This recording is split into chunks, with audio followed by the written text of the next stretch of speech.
यांना आता 700 ब्रासपर्यंत माती आणि लागणारी वाळू मोफत देण्याचा निर्णय शासनाने घेतला आहे।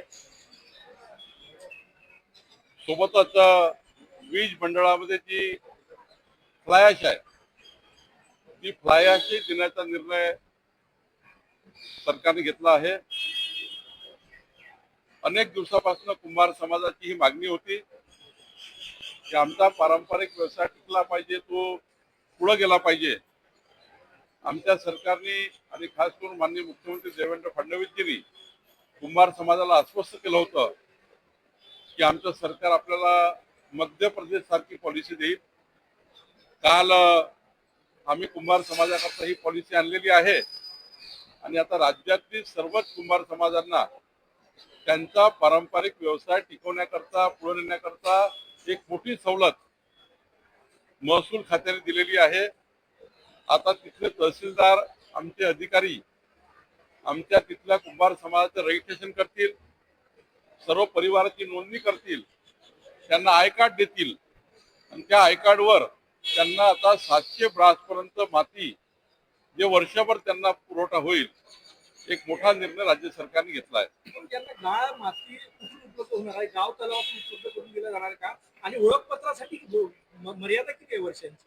कुंभार समाजाकरता जिथे जिथे मूर्तीसाठी उपलब्ध असलेली माती आहे, काही ठिकाणी मडके बनतात, त्या मडक्याकरता ती माती पाहिजे। जशी जशी त्यांना ज्या ज्या ठिकाणून माती पाहिजे त्या सरकारी जमिनीतनं, पाझर तलावातनं, जलसंधारण तलावातनं, मालगुजेरी तलावातनं त्यांना उपयुक्त काय आहे कुंभार समाजाने, त्यांची कुठली माती शेवटी सर्वच माती काही कुंभार समाजाला चालत नाही। आता एक स्पेसिफिक मातीची परीक्षण करावं लागतं। मूर्ती बनण्याकरता गणेशजीची मूर्ती आहे, नवरात्राची आई महालक्ष्मीची मूर्ती आहे, दुर्गादेवीची मूर्ती आहे। या सर्व आता पुढच्या काळामध्ये मोठा फायदा या महाराष्ट्रामध्ये सर्व मूर्तिकारांना, सर्व कुंभार समाजाच्या गावागावाच्या लोकांना होणार आहे। रेडी रेकनर संदर्भात सुद्धा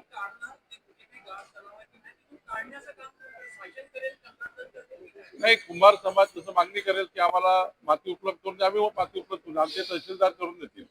तहसीलदारांना जबाबदारी दिली आहे, कुंभार समाजाची मागणी नोंदवल्यावर त्यांना माती उपलब्ध करून द्यायची आहे। रेडी रेकनर संदर्भामध्ये महत्वाचा एक आदेश तुम्ही काढलेला आहे।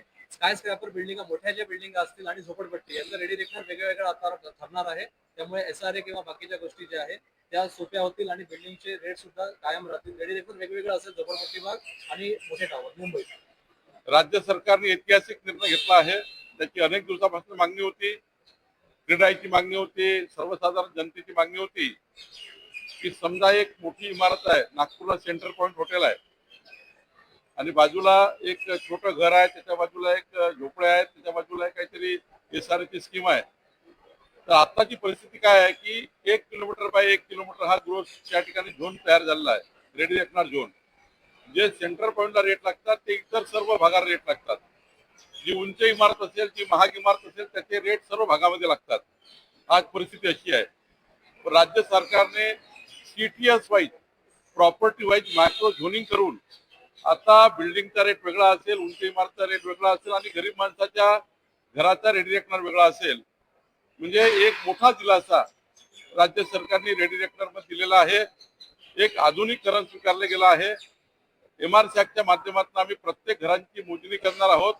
प्रत्येकाचं CTS कार्डच्या माध्यमातून वेगवेगळा त्या ठिकाणी मायक्रो झोन तयार करून वेगवेगळा रेडी रेकनर असणार आहे। त्यामुळं गरीब माणसाची, मध्यमवर्गीय व्यक्तीची आणि थोडा त्या ठिकाणी याची गळपेची थांबणार आहे। जो अवाढव्य रेडी रेकनर रेट होता तो कमी होणार। अमरावती विधान परिषद निवडणुकीतला काँग्रेसचा उमेदवार नॉट रिचेबल होता, आता ऍडमिट करून घेतलं स्वतःला आहे। तिकडे हर्षवर्धन सपकाळ म्हणतात की आमच्या उमेदवारांवर दबाव आणला जातो। खरं तर मी तिथे पालकमंत्री आहे। हर्षवर्धन सपकाळांनी एक फोन दाखवा, त्यांचा मोबाईलचा जरा डेटा काढून घ्या। कशाला करू आम्ही, काय गरज आहे? तिथे आमचं बहुमतच आहे, गरज का पडतं आम्हाला असं करायची? जेव्हा निवडणुकीमध्ये आपले लोक सांभाळता येत नाही, जेव्हा आपला या ठिकाणी निवडणुकीचा पराभव ठरला आहे, तेव्हा असे वक्तव्य करतात। आधीच म्हटलं होतं निवडणूक लढू नका, आधीच आवाहन केलं होतं की बाबा ही निवडणूक तुमच्या बाजूने नाही आहे, ही निवडणूक महायुतीच्या बाजूने आहे. सरसकट त्या ठिकाणी निवडणुकीचं सोंग केलं नसतं, चंद्रपूरमध्ये ही परिस्थिती निर्माण झाली नसती, यवतमाळमध्ये ही परिस्थिती निर्माण झाली नसती. ऑलरेडी शेवटी मताचं महत्व आहे. त्यामुळं आताही अमरावतीमध्ये काही बिघडलं नाही. त्यांचा माणूस गेला कुठे तर फिरायला किंवा ऍडमिट झाला तर त्यांनी या ठिकाणी समर्थन जाहीर करून टाका.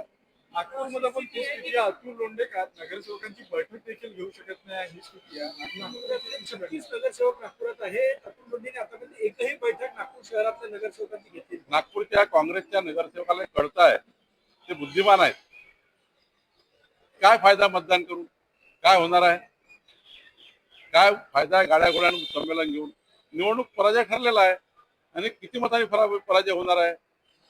भाजपा महायुती 600 मताच्या वर आहे. 200 सव्वा 200 वर काँग्रेस आणि महाविकास आघाडी आहे आणि महाविकास आघाडी पूर्ण एक बाजूने नाही आहे, त्यांच्यामध्ये फटाफूट आहे. त्यामुळे मला वाटतं की ही निवडणूक अनपोज लायक होती. जिद्द केली त्यांनी, आता जिद्द जे होईल ते होईल. अतुल लोंढे म्हणाले काल गोव्यामध्ये भाजपने आपले नगरसेवक निवडले आहेत. भाजप घाबरली आहे. भाजपने आपल्या मतदारांचे पोट सुद्धा काढून घेतले आहे. आपल्या मतदारांना भाजप चोर समजते का असं त्यांचं आरोप. असं आहे, पण आधी अतुल लोंढेंनी आपलं अतिपरीक्षण करून आपले मतदार कुठेही चेक करावे. भाजपच्या मतदारांची कशाला काळजी करता. भाजपचे मतदार आपापल्या पैशानी सर्वांनी 13,500, कोणी 18,000, कोणी 20,000 रुपये देऊन त्यांनी एक सहल आयोजित केली आहे आणि साधारण त्यांनी कोणी विमानाने गेलं नाही, आपल्या आपल्या गाड्यांनी गेलेले आहेत. आणि त्यामुळे त्यांना असं वाटतं की निवडणुकीचा काळ आपण सर्व एकत्र आलो पाहिजे, ही पद्धती आहे. मागच्या वेळी माझ्या निवडणुकीला सर्व लोक आपल्या आपल्या पद्धतीने फिरायला गेले. त्यामुळं बाहेर जाणं ही काही चांगलं आहे. संघटनात्मक आमचं या ठिकाणी समन्वय तयार होतो. जेव्हा 10-12 नगरसेवक आपला परिवारातला सोबत घेऊन एकत्रितपणे राहतात तेव्हा एक पारिवारिक संबंध तयार होतात, एक रिलेशनशिप डेव्हलप होतं आणि त्यातनं अजून प्रगल्भता वाढतं. त्यामुळे मला असं वाटतं की याकरता आपले गेलेले आहेत, स्वतःच्या पैशाने आमचे नगरसेवक गेले आहेत. सुनेत्रा पवार मुंबई ते दिल्ली 9 जूनला ज्या विमानानं प्रवास करणार होतं त्यात तांत्रिक बिघाड झाला होता. 2 तास ते विमान उशिरानं उडलं होतं आणि ते विमान देखील VSR कंपनीचं असल्याची माहिती समोर येत आहे. नाही, मला याबद्दल माहिती नाही. चंद्रपूर जिल्ह्यातील धान घोटाळ्याबाबत नाना पटोले यांनी 70 पत्र लिहिलेले आहे. ते म्हणतात की जय अंबे राईस मिलच्या बाबत पत्र लिहिलं परंतु सरकार कारवाईच करत नाही असा आरोप आहे त्यांचा. नाना पटोले, हो. बरं, नाना पटोलेजींनी मला एक कॉपी द्यावी. मी याच्यात मंगळवारी कॅबिनेटच्या वेळी त्यांच्या जे प्रकरण आहे त्यात माननीय मुख्यमंत्र्यांकडून चौकशी लावण्याचा प्रयत्न करेल. धान भरडे नाही, जर त्यांनी मला जर दिलं सरकारकडे दिलं म्हणणं आहे, मला एक कॉपी दिली तर निश्चितपणे येणाऱ्या कॅबिनेटमध्ये मंगळवारी माननीय मुख्यमंत्र्यांना मी देईल.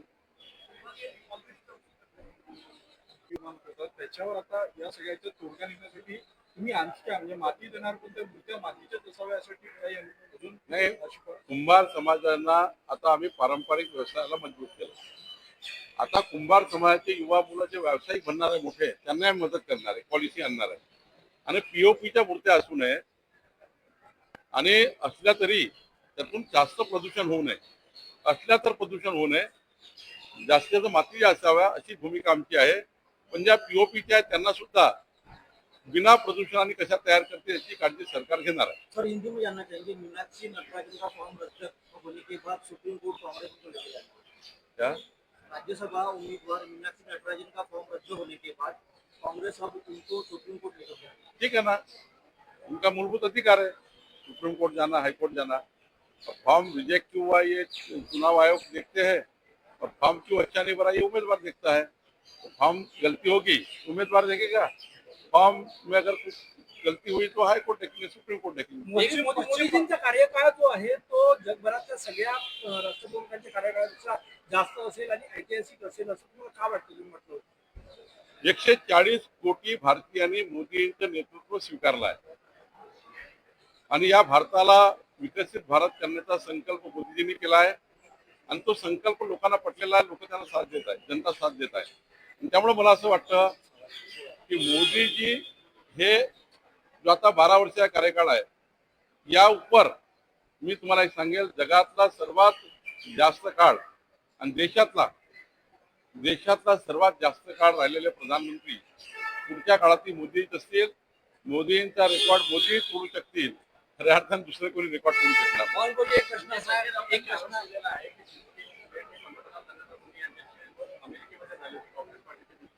ते संजय राऊतला माहित नाही, माझ्याकडे काही नाही. एक प्रश्न असा आहे, एनआयटी मध्ये काल आंदोलन झालं, भारतीय जनता युवा मोर्चानं काल एनआयटी समोर आंदोलन केलं. एनएमसी आणि एनआयटी मध्ये खूप घोळ आहे, भ्रष्टाचाराच्या तक्रारी होत्या. भाजपच्या वतीनं आंदोलन करण्यात आलं. त्यांची बदली पण तिच्या अधिकाऱ्यांची करता येत नाही, त्यामुळे खूप तिचे अधिकारी ऐकत नाही असं म्हणणं आहे.